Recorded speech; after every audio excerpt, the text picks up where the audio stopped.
Programme news watch में एक बार फिर नाज़रीन आपको खुशामदीद कहते हैं। और प्रोग्राम के इस मरहले में हम बात करेंगे कि सुप्रीम कोर्ट ऑफ पाकिस्तान ने साबिक IG सिंध राना मकबूल की सिंध हाई कोर्ट के फैसले के खिलाफ अपील मुस्तरद कर दी है। राना मकबूल के वकील अकरम शेख का कहना था कि चूँकि उनकी जान को ख़तरा है, इसलिए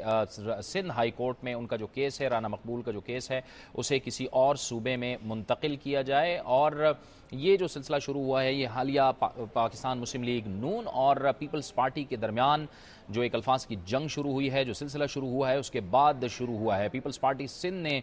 और खुसूस तौर पर हुकूमत सिंध ने पंजाब से ये मुतालबा किया है कि सेक्रेटरी प्रोसिक्यूशन राना मकबूल जो इस वक्त पंजाब में तैनात हैं, उन्हें सिंध हुकूमत के हवाले किया जाए, क्योंकि उनके जो मफरूरी के ऑर्डर्स हैं वो सिंध हाई कोर्ट से जारी किए गए हैं। उन पर सदर आसिफ अली जरदारी को उस वक्त जब वो कैद में थे उन्हें कत्ल करने का इल्ज़ाम आयद किया गया है, लिहाजा वो सिंध हुकूमत को मतलूब हैं। लिहाजा आज सुप्रीम कोर्ट में उनकी तरफ से एक दरख्वास्त पेश की गई और इस दरख्वास्त को मुस्तरद कर दिया गया। क्या कार्रवाई हुई समाअत के दौरान, इस बारे में हम जानेंगे दुनिया न्यूज़ के नुमाइंदे मियाँ शाहिद से। जी मियाँ शाहिद, क्या प्ली लिया है जो राना मकबूल के वकील हैं अकरम शेख ने अदालत में? जावेद, आज अकरम शेख ने अदालत में बयान अपने जो थे दलाइल दिए और उनका कहना था कि राना मकबूल जो हैं वो MQM के खिलाफ जो ऑपरेशन था उसमें शामिल रहे हैं और IG रहे हैं सिंध के, इसलिए वहां पर आजकल हालात भी अमन व अमान का जो हालात हैं वो ठीक नहीं है और वहां टारगेट किलिंग जारी है। उन्होंने यहाँ तक कहा कि उनके लिए गोलियां जो है वो इंतजार कर रही हैं। उनका इस हालत में सिंध में जाना और ट्रायल का सामना करना बेहतर नहीं है। उनका इस मौका पर अदालत ने उनके सामने 3 सवाल छोड़े थे जावेद के। उनको कहा गया था कि हमें कायल करो कि जो आपने यहाँ पर दरखास्त दायर की है वो 405 दिन पुरानी है और उसमें आपका टाइम जो है वो गुजर चुका है। और इसके अलावा जो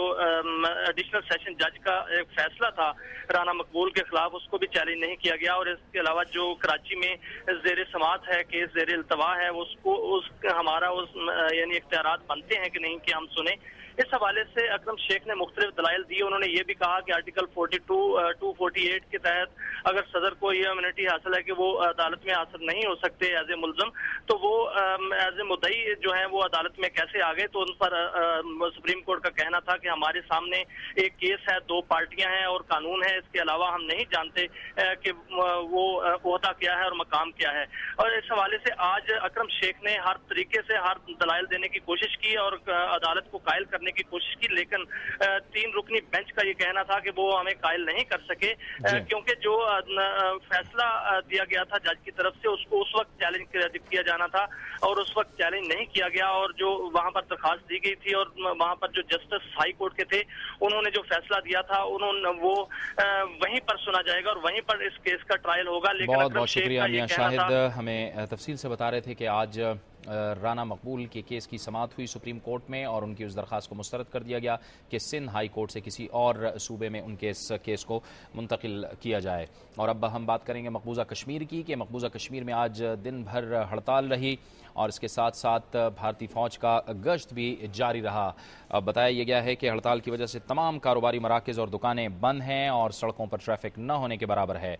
श्रीनगर के बाज़ इलाकों के अलावा पुलवामा, इस्लामाबाद, सोपूर और दीगर इलाकों में भी गैर एलानिया कर्फ्यू जारी है। हालात भारत के लिए मुश्किल से मुश्किल तर होते चले जा रहे हैं। मज़ीद क्या सूरत हाल है, क्योंकि अहम जो रहनुमा हैं वो या तो नज़रबंद हैं या जेल हैं, इसी पर हम बात करेंगे। और इसके लिए हमें ज्वाइन किया है टेलीफोन लाइन पर कुल जमाती हुर्रियत कॉन्फ्रेंस के रहनुमा मीर वाइज उमर फारूक ने। बहुत बहुत शुक्रिया मीर वाइज उमर फारूक साहब।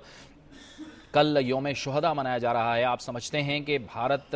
ने इसी वजह से कर्फ्यू भी नाफिज किया और ताकत का भी इस्तेमाल कर रही है कि आप लोग यौम शुहदा न मना सकें?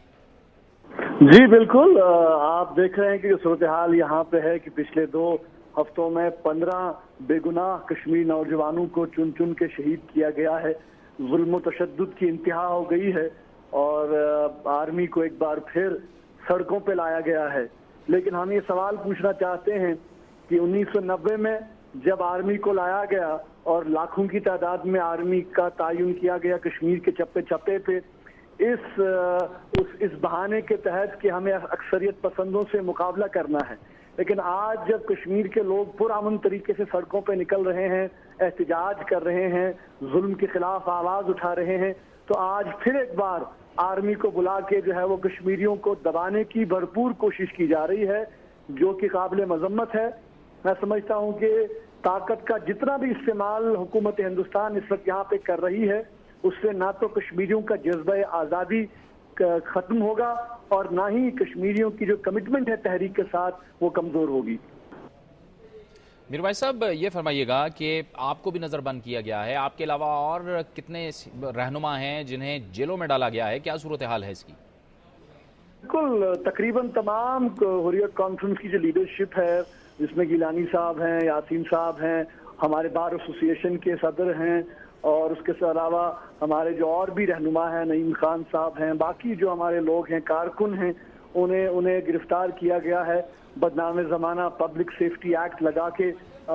نوجوانوں کی جو پکڑ دھکڑ کا سلسلہ بدستور جاری ہے، اور کل چونکہ 13 جولائی ہے اور 13 جولائی 1931 کشمیر کی تحریک میں ایک بہت بڑا دن ہے، جب کشمیریوں نے پہلی مرتبہ ڈوگرا رول کے خلاف آواز بلند کی تھی، آزادی کی آواز بلند کی تھی، بلکہ کشمیر کے لوگ اس دن کو یوم شہداء کے طور پہ مناتے ہیں، یوم تجدید عہد کے طور پہ مناتے ہیں، اور آج ایک بار پھر جو ہے وہ پوری شہر میں کرفیو لگا دیا گیا ہے۔ حریت کانفرنس کے دفتر کو، میرے گھر کو، اور تمام جو ہمارے جو پارٹی ہیڈ کوارٹرز ہیں ان کو سیل کر دیا گیا ہے، کسی کو آگے آنے کی اجازت نہیں دی جا رہی ہے۔ اچھا میر بھائی صاحب، عمر عبداللہ کے بارے میں اطلاعات یہ ہیں کہ وہ خود کسی سیاحتی مقام پر ہیں، آپ سمجھتے ہیں کہ خود حکام بھی اس سلسلے میں انٹرسٹڈ نہیں ہیں، وہ بھی اس مسئلے کو حل کرنے میں سنجیدہ نہیں ہیں؟ دیکھیں، یہی بات ہم بہت عرصے سے کہتے آ رہے ہیں کہ کشمیر کا مسئلہ جو ہے وہ کسی چیف منسٹر کے ہونے سے یا بدلنے سے حل نہیں ہوگا۔ یہ مسئلہ انتظامی مسئلہ نہیں ہے کہ آپ بہتر کسی انتظامی شخص کو لائیں اور وہ سڑکیں دے دے، بجلی دے دے، پانی دے دے۔ یہ کشمیر کا مسئلہ جو ہے ایک سیاسی مسئلہ ہے، کشمیریوں کے جذبات اور احساسات کا مسئلہ ہے، کشمیریوں کی قربانیوں کا مسئلہ ہے، اور یہ کنسیشنوں سے حل نہیں ہوگا۔ اور ہم بھارت سے بھی یہ بات کہنا چاہتے ہیں کہ اگر وہ یہ سمجھتا ہے کہ الیکشن کرا کے یا یہاں پہ اقتصادی پیکیجوں کا اعلان کر کے کشمیر کے لوگ اپنی تحریک سے ہٹ جائیں گے، میں سمجھتا ہوں کہ وہ سب سے بڑی احمقوں کی جنت میں رہ رہے ہیں۔ کشمیر کے لوگوں کا جو ریزالو ہے، جو کمٹمنٹ، اور خاص کر میں یہ کہوں کہ جو نوجوان یہاں کا ہے، جو یوتھ یہاں کا ہے، اس نے آزادی کی مشعل کو جو ہے وہ بالکل اپنے ہاتھ میں لے لیا ہے، اور اب یہ کارواں رکے گا نہیں جب تک کہ ہم اپنی منزل کو حاصل نہ کریں۔ بھارتی آرمی چیف پہلے بھی کہہ چکے ہیں اور اب بھی یہ کہہ رہے ہیں کہ ہم مقبوضہ کشمیر میں تھک گئے ہیں اور اب اس کا سیاسی حل چاہیے، لیکن باوجود اس کے کہ اس طرح کے بیانات آتے ہیں پھر ہوتا کچھ ہے، آپ کو لگتا ہے کہ وہ کہتے کچھ ہیں پھر کرتے کچھ ہیں؟ نہیں، بالکل، دیکھیں، یہ میں سمجھتا ہوں کہ سب سے بڑا چشم کشا ہے ہندوستان کے عوام کے لیے اور ہندوستان کی لیڈرشپ کے لیے کہ ہندوستان کی آرمی کے سربراہ جنہوں نے 20 سال جو ہندوستان کی آرمی یہاں رہی ہے اور ظلم و تشدد کے بازار انہیں گرم کر رکھے ہیں، ریکارڈ توڑ دیے ہیں، آج اسی فوج کا سربراہ اس بات کو تسلیم کر رہا ہے کہ کشمیر کے مسئلے کا ہم طاقت سے حل نہیں نکال سکتے، اور وہ ہندوستان کی قیادت سے یہ کہہ رہا ہے کہ اس کا سیاسی حل نکالیے۔